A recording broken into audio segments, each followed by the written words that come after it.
Today we have more out of Mark's Gospel, this time chapter 5, selected portions from verses 22 to 36. These are the stories of the woman who touched Jesus' garment and was healed, and Jairus' daughter. Listen to these words.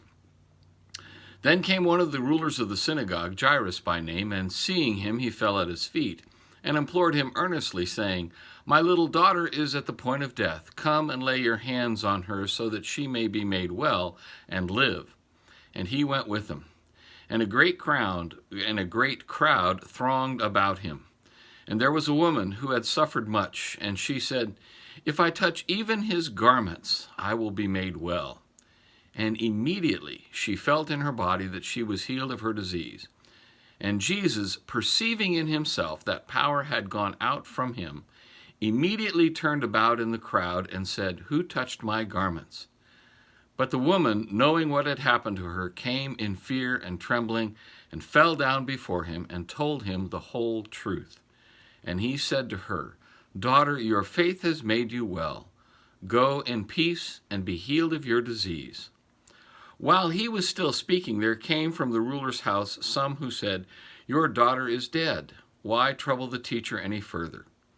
But overhearing what they said, Jesus said to the ruler of the synagogue, "Do not fear, only believe." Belief is what connects us to Jesus. It reminds me of the verse in John where Jesus said, "I am the vine and you are the branches." These healing stories today can be seen as examples of how we, the branches, are connected to Jesus, the vine. When the woman touched his garment, we're told that Jesus knew that power had gone out from him to a specific person. Jesus didn't need to ask this for his own information about who touched him in faith and belief for healing. No, he asked that question for her benefit and for ours. She needed to have the opportunity to confess her need and then for Jesus to declare her healed. What great compassion Jesus has. We see here how in him alone we find our lifeblood of belief.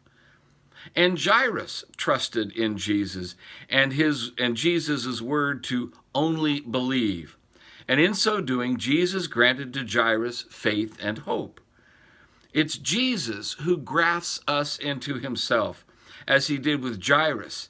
And he then grants us hope and faith and life. That's what came again to Jairus' daughter through the work of Jesus alone. Jesus granted the petition of Jairus, though others around Jairus tried to dissuade him from disturbing Jesus any further since the girl was dead.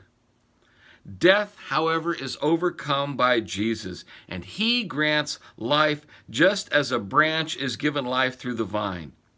Belief is the lifeblood of the branch. It's what flows between our Lord and us.